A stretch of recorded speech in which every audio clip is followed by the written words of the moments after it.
So when you have your cost, and you know how much it will cost you to produce this product, what do you think you do? You look for the price, and then you organize your cost? Or you organize your cost, you calculate your cost, and then you choose the price of your product? What do you think you could do?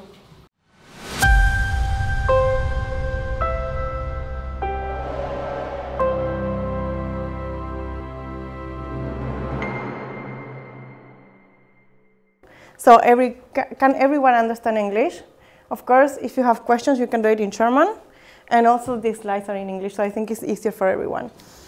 It's very funny because I was thinking to talk about the praxis, but a little more about the theory as well. But thanks to the wonderful presentation of Professor Farmer, I don't need to talk about the theory anymore because you already know about it. So let's go directly, like forget the part of theory, and we go directly for what is Exide and who I am. I study economics, and one day I was in Vienna, I was working as a project manager, and I say, I really miss teaching, so I will organize a teaching program in Spanish for non-economists. And I will explain them what is economics, the problems of economics in the world, and I will teach them exactly like theory and a little bit like how to read newspapers and everything. And I thought that I would have only 3 persons in the class because it's like a free course, not from the university. It was like I rent a room, and I thought, okay, maybe my best friend and 2 other people come. But actually, I was surprised that 60 people in Vienna from the Latin American community show up at the course. That I thought it would be very, very boring because no one is interested about theory in economics. And then during this first year, I realized how many entrepreneurs exist in Vienna, that they fail because they don't know about how to do cost estimations, how to choose prices, and things that I knew that for me were not new, but they were very failing and spending their own money because they didn't have the economic background. They arrived to Vienna, they want to build their ideas, and they have a problem with the language, they have a problem with the culture, and they don't really know about economic theory. So I thought, okay, I will create Exide. Exide is like, it's not a consulting company, but it's more like a teaching company where I teach entrepreneurs the basics of economics, but at the end of the day, they also teach me because I learned all the problems that they are facing in the praxis, because the first course I just show up with my book of economics, of econometrics and everything, and I realized like they don't really need that. What they need is things that for me at this moment it was not important, that for instance how to build a business plan, or how to do cost estimations, or how to research the market, or how to use information, or how to take information from the reality. And this is something that shocked me very, very much, because as he in his presentation says, like, innovation is very important, and also entrepreneurs are the most important in the economics world because they are the only agent economics who create actually value. I thought, okay, I need to help them, but I also need to learn how to be an entrepreneur myself, because I am just a pure academic person. I don't have at all economics, like entrepreneurial skills, and you really need the skills for that. And I say, okay, I will create a program. The first program, I will like let it more open, and I will just listen what they need. And I just realized that when an entrepreneur arrives into my teaching programs, I just realized that an idea or an enterprise idea is like a three-pod. You have the idea itself, if it's profitable or not, the economic part, and also the legally part of the idea. Because if you want to import cocaine from Colombia, it's not very legal, but it's very profitable. And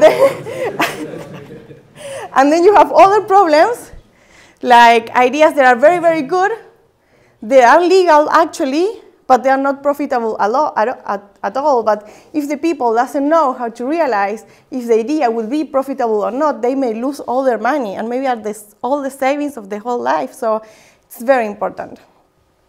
So Exceed is a teaching program. It's also focused on the family and on women, and babies are welcome in my teaching program.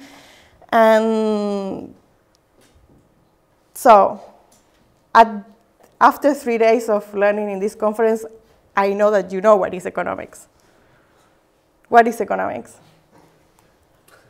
Come on, you spend 3 days, like you have to know. If I say that economics is a study of human action, would you agree with that?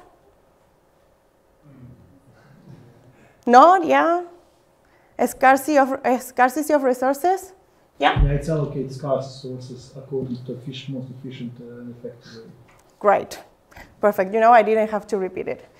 And who are the economic agents? There are 3. Consumers?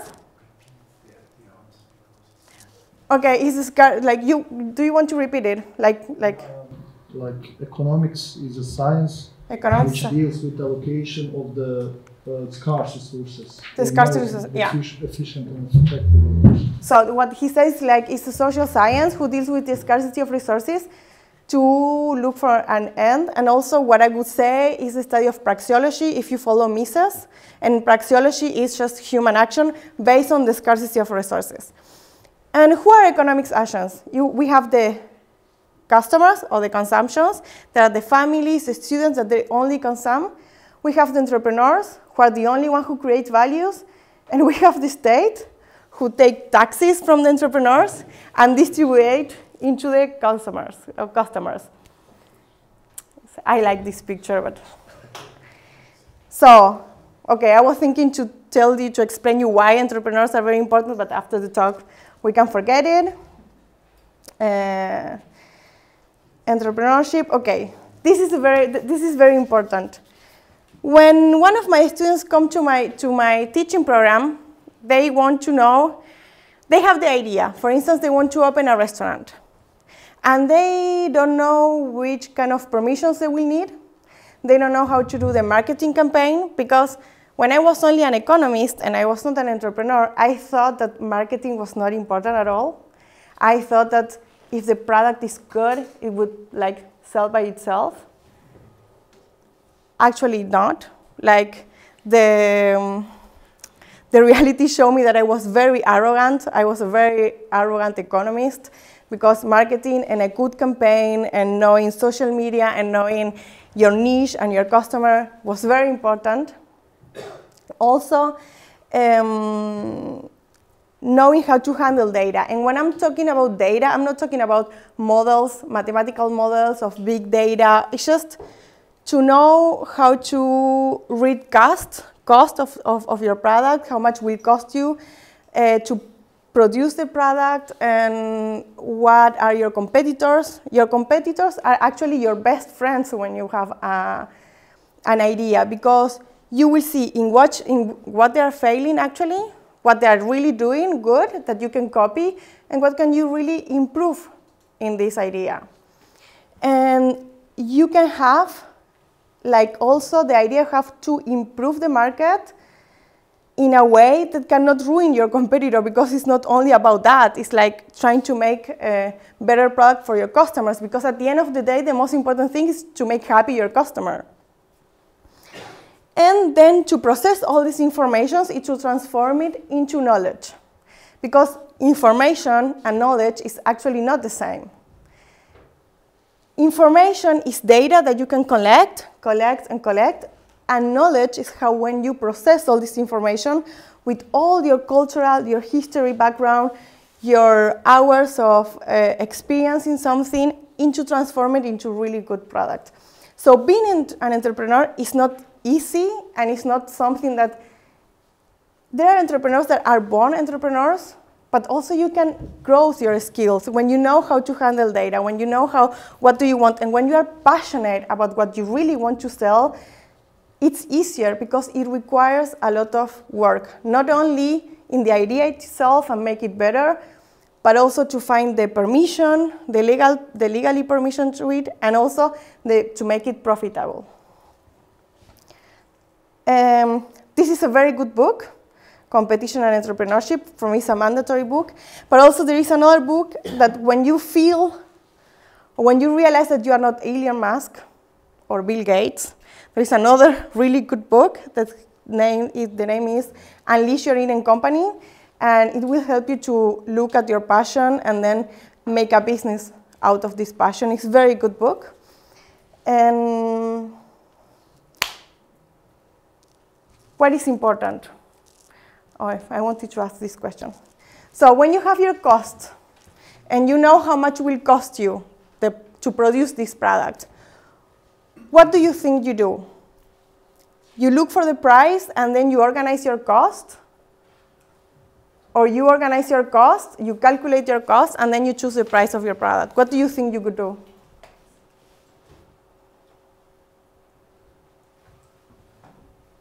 Cost come first or prices come first? Costs. I would say prices, because if you don't think about prices first, then either you will sell a product which is too expensive, so you get no customers, or you sell it too cheap, so you don't make enough profit. What do you think is cost? Because first would like to plan how much I'm going to spend, and then I have to plan how I'm going to cover the fixed costs, the variables, and so. Okay. Other opinions?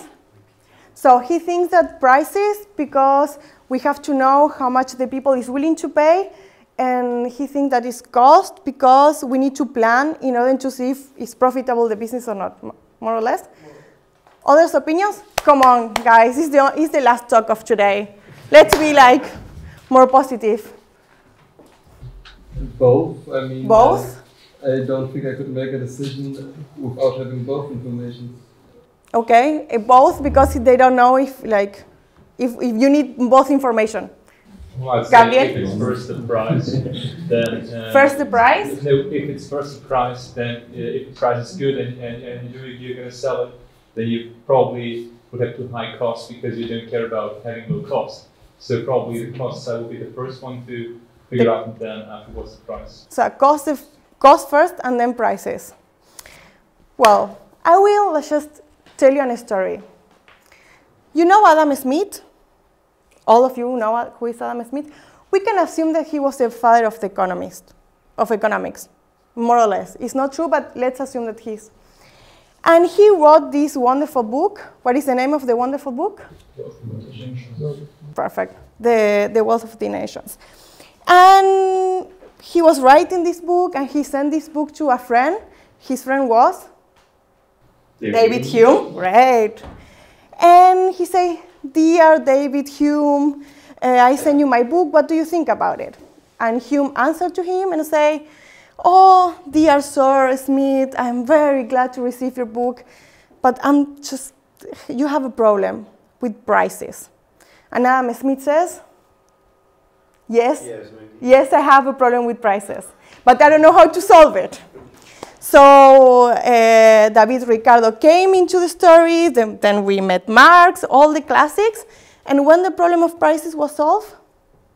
Bingo. When the prices was solved? 1871. Which what? The marginalist? Yeah, revolution. The marginalist revolution. Who participated in the marginalist revolution? 3 persons. Jevons, Vargas, and Karl Menger. And then we got divided economy, the neoclassic economics, and then the Austrian School of Economics. In the Austrian School of Economics, we don't use mathematics at all for the methodology of our predictions, and we think that the entrepreneur is the most important person. And then we have the neoclassic one. The neoclassic one will tell you yeah, cost comes first. But actually, the reality shows us, and thanks to Karl Menger and all the stories, all the economics after that, we realized that we need to pick the price first and then to plan our cost. Why? Because if we have the best product ever, and we managed to do our cost structure, maybe the people is not willing to pay this price for the product. And I can tell you an example of that. I have one of my students. She was doing the best empanadas ever in Vienna, the best one. Me as Argentinian, I can tell you it was the best one. But she was using very, very expensive meat. And the empanada was costing like 10 euros per empanadas. And it was very good. But even me, I was not willing to pay this price.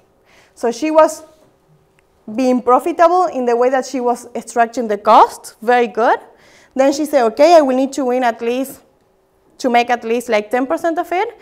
And the cost of these empanadas will cost 10 euros per empanada, something like that. No one. What happened with her?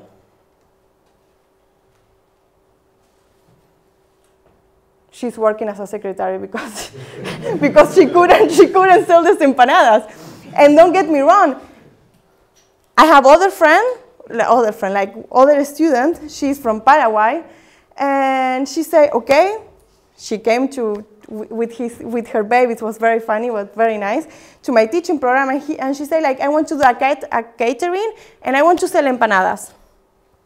And I say, okay, just, you have to research how much the people is willing to pay for an empanadas. What do you think that she did?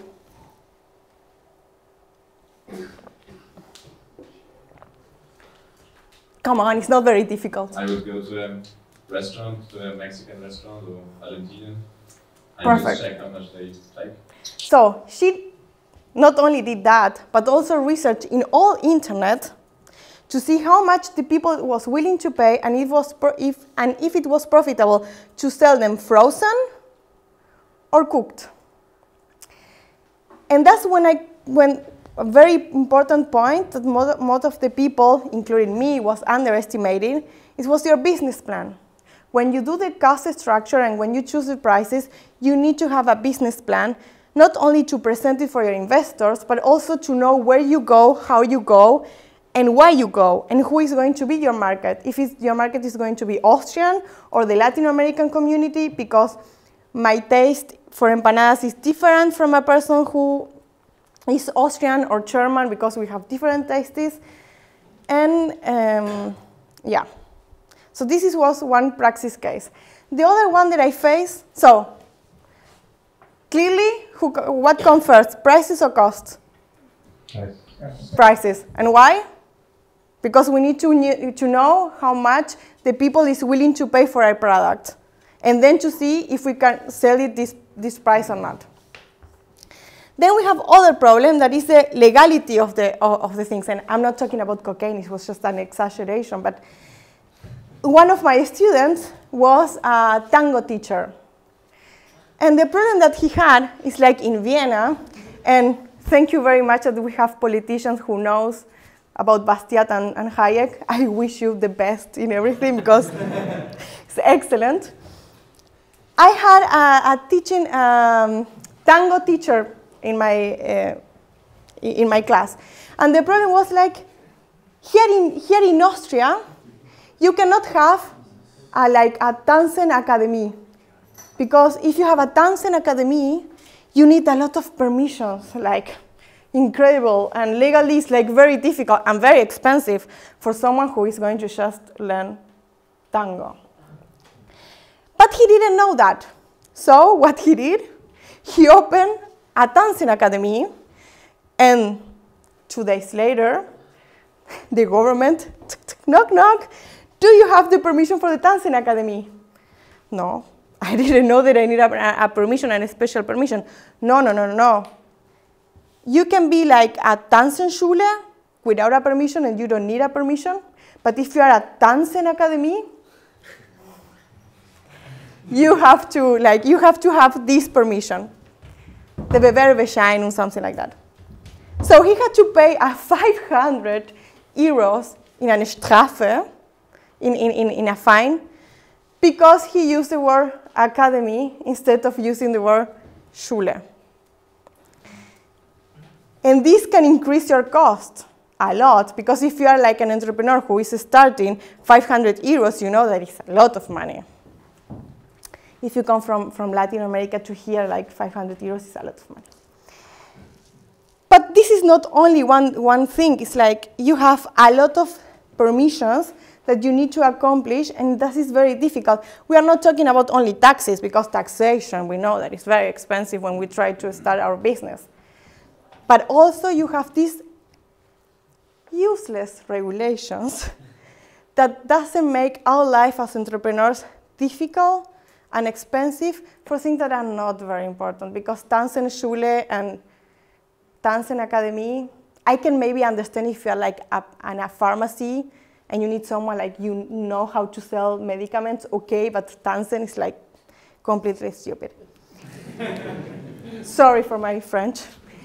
And then, so we have the legally part that the states should be more like easier with us. Give me a moment. And then we have the cost estimation that is very, very important. Isn't exactly these costs you have to consider first before you start the business? With the dancing, for example, he doesn't even know whether he will be able to go on with that in the first place, and if he doesn't have the capital to do this, he will not be able to do it. So what he asked is, I repeat, I think, for the video. He asked if the people shouldn't know better the legality of the project before to like open their business. Of course. That's the reason that my teaching program has 10 classes. The first class is what is economics, but the second one is how to build a business plan.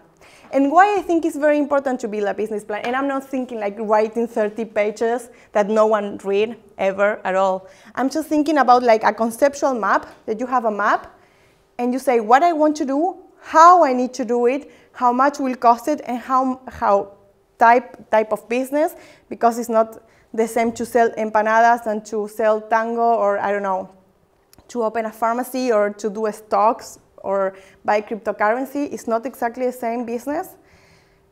And how profit I expect, and also a plan for 5 years. I know I'm from Latin America, no one do 5 years plans in Latin America. But here in Austria, you can do it.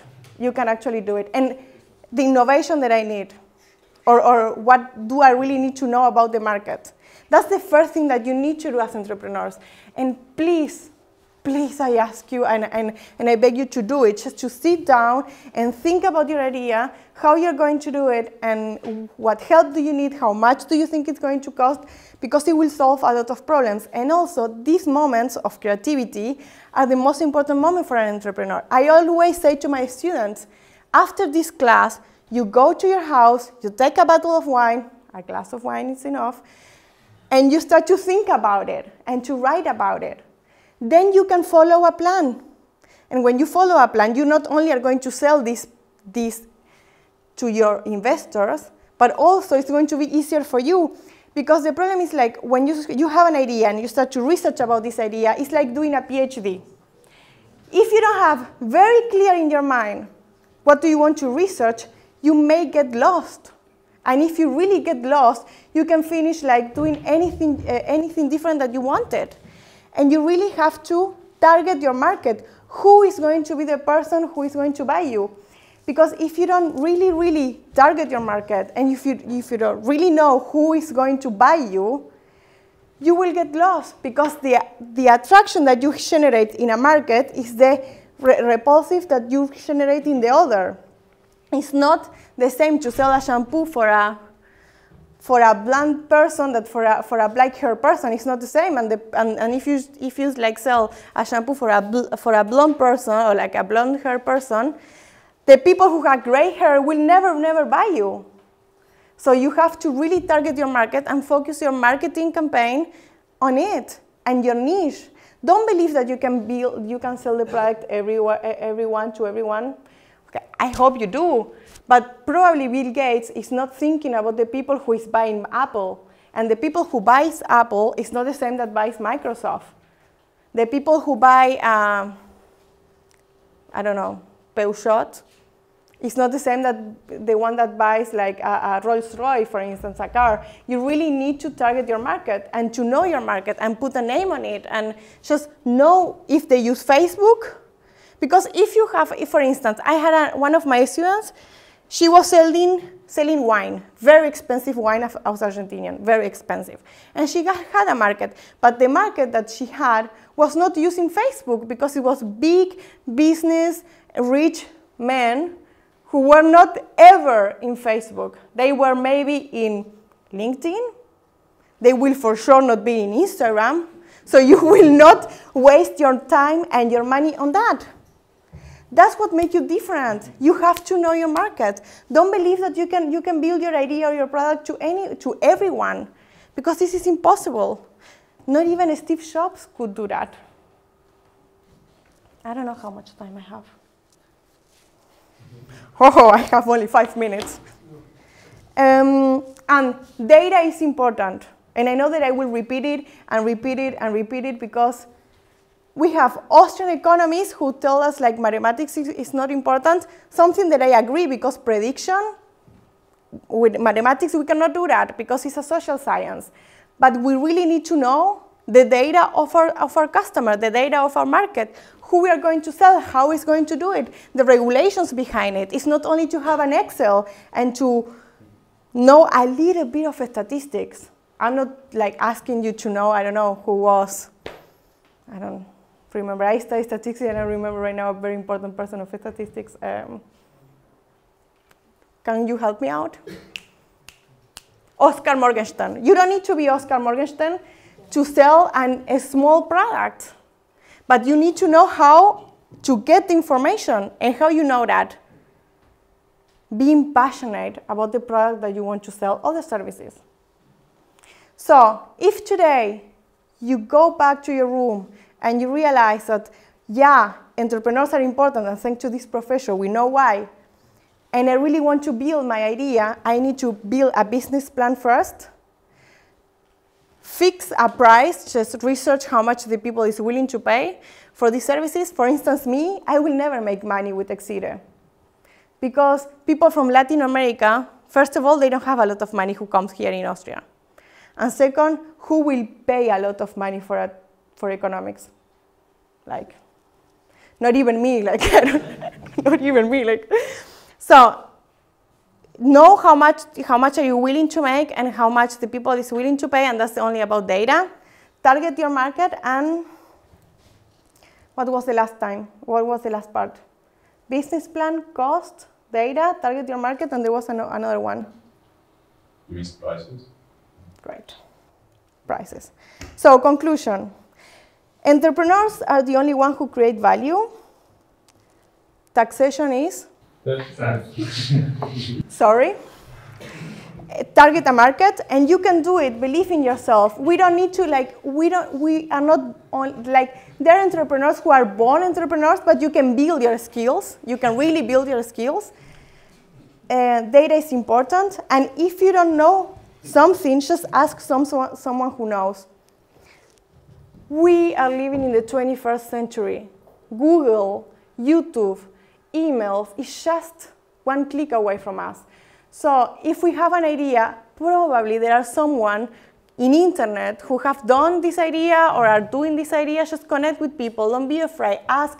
Be curious. This is very important, to be curious, just to not.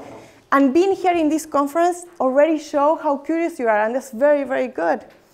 And then freedom works. We don't have to be afraid of freedom. Freedom is the most important skill that we need to build our own dreams, and that's very, very important. So, thank you very much.